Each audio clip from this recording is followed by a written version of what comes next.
Un colloque international sur la réglementation de la communication audiovisuelle par le satellite et les nouveaux moyens de diffusion se tient depuis hier ici à Abidjan. C'est une initiative de la ACA, la Haute Autorité de la Communication Audiovisuelle.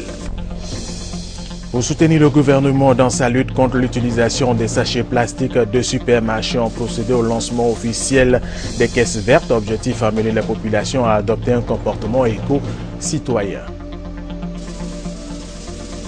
Sao Paulo, la capitale économique du Brésil, sera la ville hôte pour l'ouverture du mondial 2014 entre le Brésil et la Croatie. Demain à 20h, temps universel, la présidente du Brésil, Dilma Rousseff, rassure que la fête mondiale du football se déroulera dans de bonnes conditions.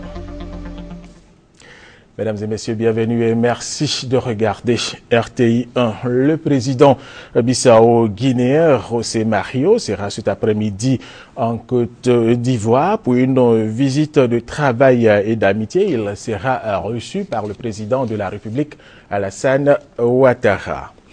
Autre sujet, le président de l'Assemblée nationale de Côte d'Ivoire, Guillaume Soro, est à Yaoundé au Cameroun pour une visite de travail de 5 jours. Guillaume Soro devrait intervenir devant l'Assemblée nationale du Cameroun à la faveur de l'ouverture de la deuxième session ordinaire pour l'année 2014 avant de se rendre au Sénat également en début de session ordinaire. Laurent Banga, envoyé spécial de RTI 1 au Cameroun.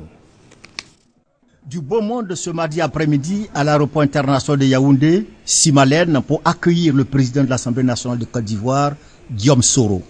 Le président de l'Assemblée nationale du pays hôte, Cavagné Ndié Gibril, le réseau panafricain des parlementaires, les députés du groupe d'amitié Côte d'Ivoire-Cameroun, le réseau des jeunes volontaires francophones, ainsi qu'une forte délégation de la communauté ivoirienne vivant au Cameroun.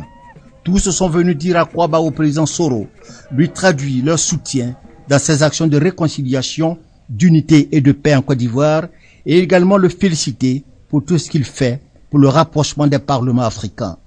Très heureux et fier d'une telle mobilisation et de tant de marques d'amitié et de sympathie à son égard, Guillaume Soro a dit un grand merci aux uns et aux autres avant de mettre un accent particulier sur les bonnes relations qui existent entre la Côte d'Ivoire et le Cameroun. Et mes premiers mots de remerciement s'adressent à mon doyen, collègue, qui m'a invité ici au Cameroun pour bien évidemment venir participer à l'ouverture de la deuxième session ordinaire du Parlement camerounais. Les relations entre la Côte d'Ivoire et le Cameroun ont toujours été excellentes. La politique étrangère du président de la République de Côte d'Ivoire est de faire en sorte que la paix s'établisse entre les nations africaines, entre les voisins et les amis. Il nous a instruit, toutes les institutions et son gouvernement, de faire en sorte de réchauffer, de faire en sorte de revigorer, de consolider ces relations. En ce qui concerne la réconciliation en Côte d'Ivoire, le président du Parlement ivoirien a dit que c'est un processus qui est en marche.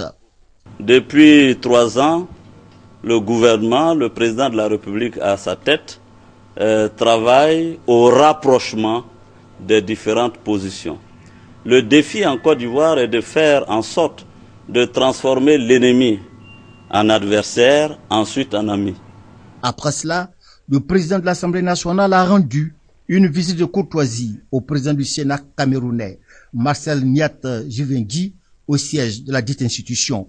Au menu des échanges, les questions relatives aux deux institutions et la démocratie qui doit avoir une part de choix au Parlement et au Sénat.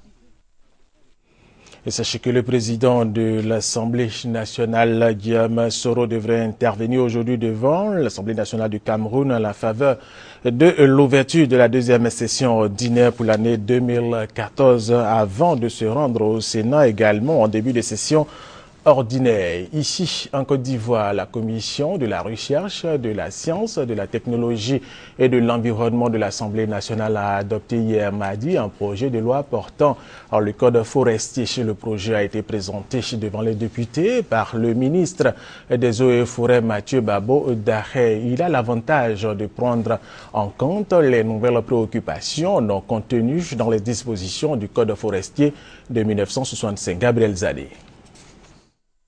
De 16 millions d'hectares dans les années 60 à moins de 2 millions d'hectares aujourd'hui, la forêt ivoirienne est dans la lettre rouge. Cette réduction drastique en moins d'un demi-siècle met la Côte d'Ivoire dans une situation délicate car les cultures de rente telles que le café et le cacao dont le pays est le premier producteur mondial se cultivent sur le sol forestier.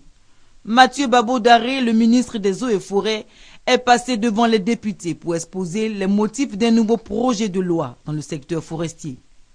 Le nouveau texte législatif prévoit des règles et des principes qui permettront en particulier de maintenir le potentiel exploitable de la forêt naturelle, de restaurer le couvert végétal en priorité en zone préforestière et des savanes, de poursuivre le reboisement et l'aménagement des forêts classées.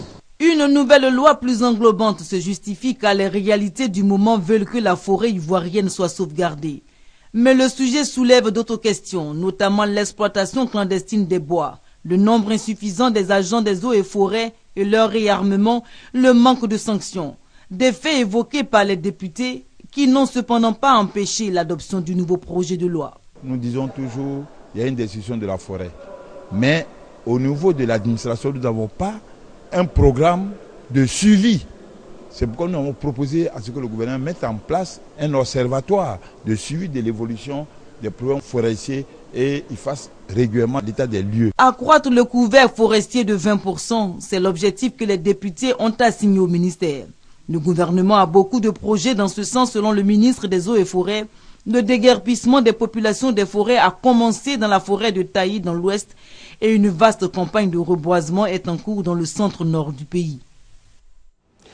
Nous vous le disions dans nos titres, un colloque international sur la réglementation de la communication audiovisuelle par le satellite et les nouveaux moyens de diffusion se tient depuis hier ici à Abidjan. C'est une initiative de la HACA, la Haute Autorité de la Communication Audiovisuelle. Ce colloque réunit les pays membres du réseau des instances africaines de régulation de la communication et les acteurs du secteur de la communication audiovisuelle. Ben Touré, Léon Brou. Si les chaînes audiovisuelles nationales sont soumises à une régulation, 1500 autres émettant par voie satellitaire en Afrique ou par les nouveaux moyens de diffusion que sont Internet et les téléphonies mobiles échappent, elles, au radar des régulations africaines. D'où ce colloque international pour faire converger les vues sur cette problématique. Nous avons pensé que les futurs enjeux concernant les télévisions de dernière génération, les nouveaux moyens de diffusion et même l'Internet nécessitaient une réflexion. Et c'est donc dans ce but que nous avons conçu ce colloque. Et le RIAG, qui est le réseau des instances africaines de régulation, l'a intégré à son programme.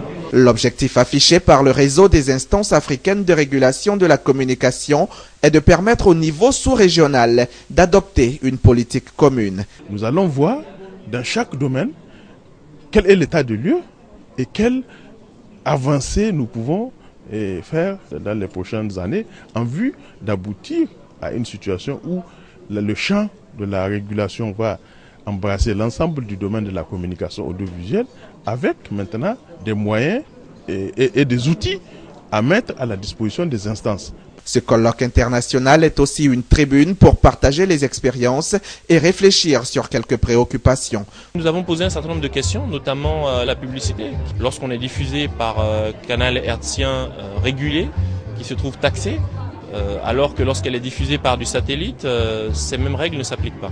Donc nous souhaitons simplement un peu d'équité pour ne pas nous retrouver dans une situation de concurrence déloyale. On est partie prenante de ce qui se passe sur le continent, donc nous concrètement on peut apporter à la fois notre connaissance de manière générale avec l'ensemble des pays africains. Ils sont donc une centaine de participants, des experts, opérateurs et acteurs de la communication audiovisuelle et des télécommunications qui vont livrer ce mercredi le fruit de leur réflexion. Un commentaire d'Hamza Diaby. Il y a un nouveau venu dans le paysage de la presse ivoirienne. Il s'agit du journal Le Point d'Abidjan. Son premier responsable, Elie Alassou, il a présenté la ligne éditoriale de ce journal. Sa priorité, la promotion des actions et projets réalisés par le chef de l'État, Serge Colliard. Présent dans le paysage de la presse nationale depuis plusieurs mois déjà, le journal Le Point s'ouvre davantage à ses lecteurs. Quotidien de 12 pages, appartenant au groupe 7 sur 7 Monde, Le Point a pour credo la défense des institutions de la République avec une place importante accordée aux actions du président de la République, Alassane Ouattara, à son parti le RDR et au RHDP. Le président l'a dit, et là j'insiste, que même les aveugles voient son travail. Mais avec Le Point d'Abidjan, nous allons montrer même aux morts le travail du président de la République. Nous allons avoir la réplique nécessaire quand je dirais à la diffamation, quant à la délation des actions posées par le président. Parce qu'il a un seul idéal, c'est la Côte d'Ivoire. Donc nous allons être ces lampions, ces éclaireurs pour montrer à la Côte d'Ivoire et au monde entier que nous avons un président et nous avons la chance de l'avoir. La vision du groupe 7 sur 7 Monde est partagée par le conseiller technique du président de la République chargé de la jeunesse et des sports. Le chef de l'État a fait beaucoup de choses à la tête d'une équipe. Il est important que ces actions soient suffisamment relayées et que ceux qui tentent de remettre en cause la portée de ces actions, je parle notamment de certains organes de presse et en face d'eux, d'autres journaux qui feraient donc bien évidemment la promotion de ces actions. Le Point se veut un journal de paix et de tolérance. Ses colonnes sont ouvertes à toutes les sensibilités, pourvu à indiquer Elie Alassou que les discussions s'inscrivent dans le débat constructeur d'une Côte d'Ivoire en route vers l'émergence au terme des 6 années à venir. Autre information, la forte pluie qui s'est abattue sur le district d'Abidjan hier mardi a causé des dégâts matériels importants dans plusieurs quartiers. Les rues étaient inondées, les caniveaux d'évacuation d'eau ont été sérieusement débordés. Plusieurs véhicules ont été pris dans le piège, créant un embouteillage monstre dans plusieurs communes.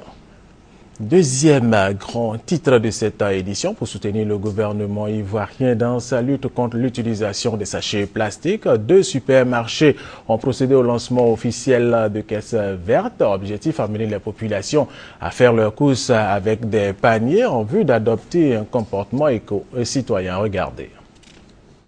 Dès le mois de novembre prochain, l'interdiction de la production, l'importation, la commercialisation et la détention de sachets plastiques sur l'ensemble du territoire national entre en vigueur. Cela afin de mettre fin à la prolifération des sachets plastiques qui dégradent l'environnement. Fidèle et Nelly sont déjà respectueux de cette mesure. Pour faire leurs courses, ils ont recours à des sacs réutilisables.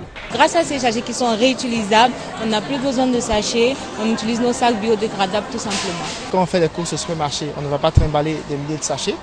Aussi, les sacs cabas permettent de contribuer à l'amélioration de notre environnement.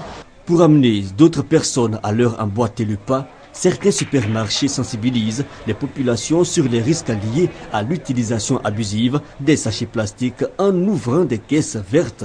Une caisse verte, c'est tout simplement une caisse où le client qui passe à cette caisse, qui fait ses achats, n'aura pas de sachet pour ses courses.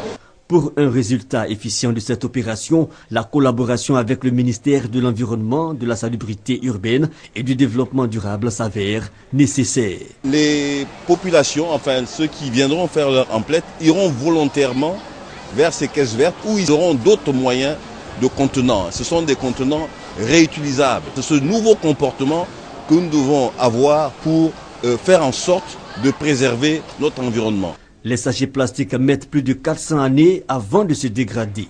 L'ouverture des caisses vertes dans les supermarchés, une manière d'amener chacun à adopter un comportement éco-citoyen en vue d'un développement durable et d'un mieux-être écologique en Côte d'Ivoire. Tout à fait autre chose, les examens du brevet d'études du premier cycle BEPC, deuxième examen à grand tirage est à son deuxième jour. Ce mercredi, hier, c'était la composition française suivie de l'épreuve de physique-chimie. Ce mercredi, les élèves composent en mathématiques et en dictée questions. L'examen va s'achever vendredi et la proclamation des résultats est prévue le 25 juin. L'excellence à l'honneur à Koubli, à l'ouest de la Côte d'Ivoire. Les élèves du lycée moderne qui ont obtenu plus de 14 de moyenne ont été récompensés par le conseil municipal. Kwasi Mamadou.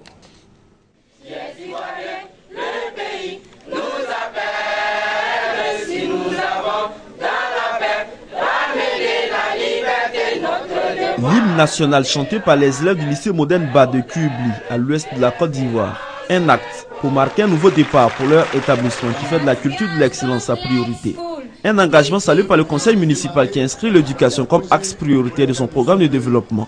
Selon le maire Siedou Mompo, la reconstruction et le développement de l'Ouest ivoirien passe nécessairement par une école de qualité pour un meilleur encadrement des futurs cadres de cette région.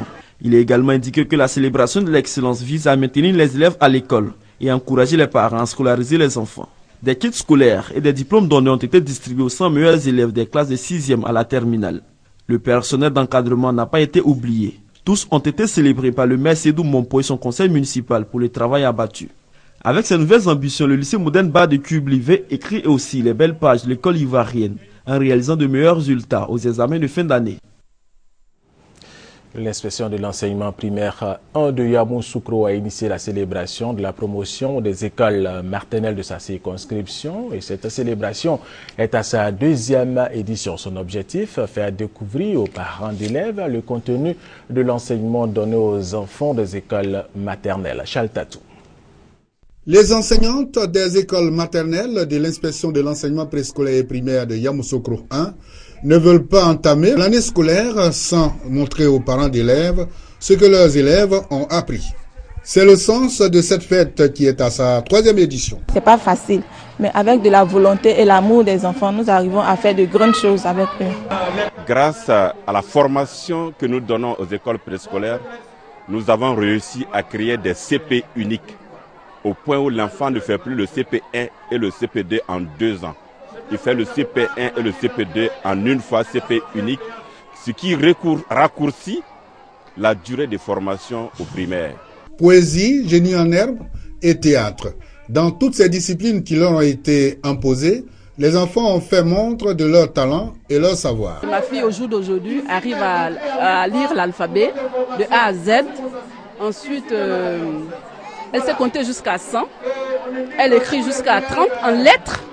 Surtout, elle fait la dictée de CE1. En tant que ministre de la salubrité de mon pays, j'ai un message pour vous. Je vais réciter poésie l'hygiène, c'est brasser les dents, ramasser ça et là les ordures et les jeter à la poubelle. C'est ça l'hygiène. Depuis près de 10 ans, la classe de CPU est instaurée à la maternelle. À Yamoussoukro, 8 écoles pratiquent déjà ce système. Le ministère de la Solidarité, de la Famille, de la Femme et de l'Enfant a organisé hier la Journée internationale de l'enfant africain et la Journée internationale de la protection de l'enfant. À cette occasion, il y a eu le lancement d'une semaine de l'enfant. Les détails avec Viviane Aïmer. La Côte d'Ivoire a célébré ce mardi 10 juin en une même cérémonie la Journée internationale de l'enfant africain initiée par l'Union africaine et la Journée internationale de protection de l'enfant. Le gouvernement ivoirien a décidé de donner un cachet spécial à ces deux événements en lançant ce mardi une semaine de l'enfant. Cette semaine de l'enfant africain, c'est d'abord la mobilisation de toutes les parties prenantes, tous les ministères techniques qui travaillent donc à la question de la protection de l'enfant autour donc de cette problématique et inciter tous les leaders d'opinion, tous les leaders communautaires, tous les décideurs, n'est-ce pas, autour de cette problématique de protection des droits de l'enfant et dans ce cadre-là de la lutte contre le travail des enfants. Le 16 juin prochain à Divo, nous irons justement pour communier avec les populations de cette localité-là et les sensibiliser, n'est-ce pas, afin qu'elles offrent un meilleur traitement à nos enfants. Les enfants ont droit à l'éducation. Les enfants doivent être protégés des pratiques traditionnelles néfastes, de certaines pratiques culturelles, malheureusement, qui violent les droits des enfants et qui portent quelquefois de graves atteintes, n'est-ce pas, aux droits humains de ces enfants-là. La cérémonie était placée sous le parrainage de la présidente du Comité national de surveillance des actions de lutte contre la traite et le travail des enfants en Côte d'Ivoire, la première dame Dominique Ouattara, représentée par sa directrice de cabinet, également secrétaire exécutive de ce comité, Patricia Yao Sylvie.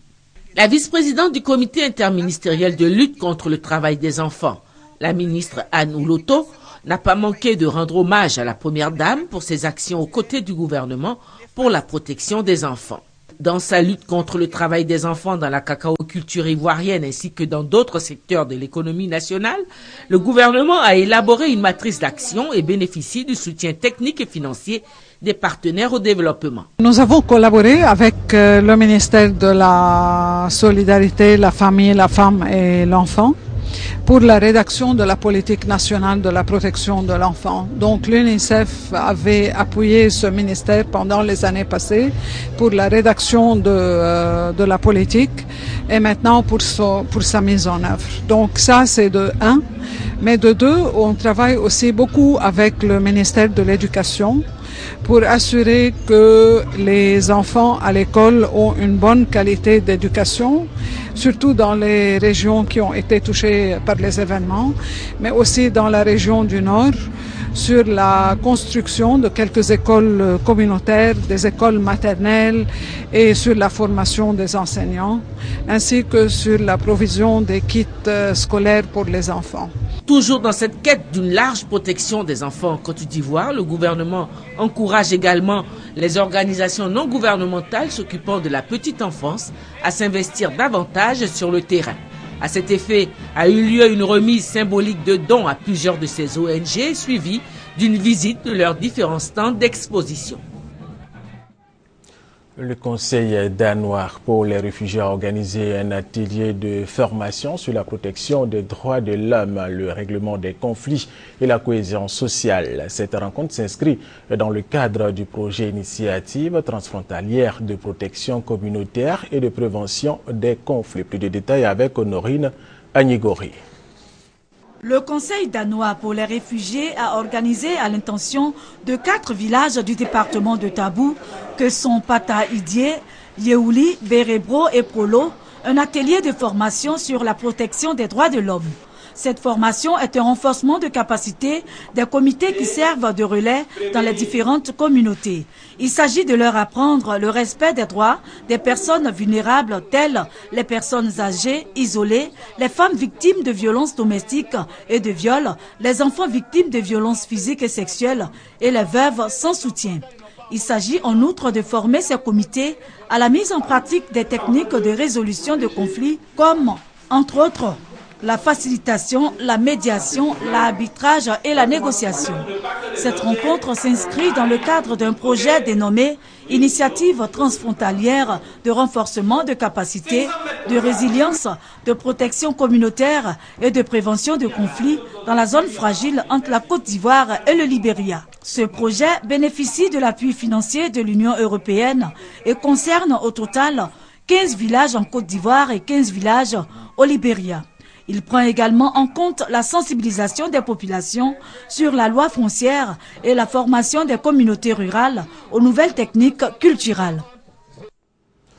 Les conseils régionaux de l'IFU se sont réunis en session ordinaire afin de faire le bilan de l'année 2013-2014 des activités et travaux réalisés. Question de bonne gouvernance. Il a été aussi question des préparatifs de la prochaine visite d'État du président de la République, Alassane Ouattara, dans la région de l'IFU. Brahima Doubia. La visite du chef de l'État se prépare activement dans la région de l'IFU. Des routes et ponts sont visibles dans certains villages et contrées. Des localités non électrifiées ont reçu le courant. Des écoles primaires et secondaires ont été construites ou réhabilitées.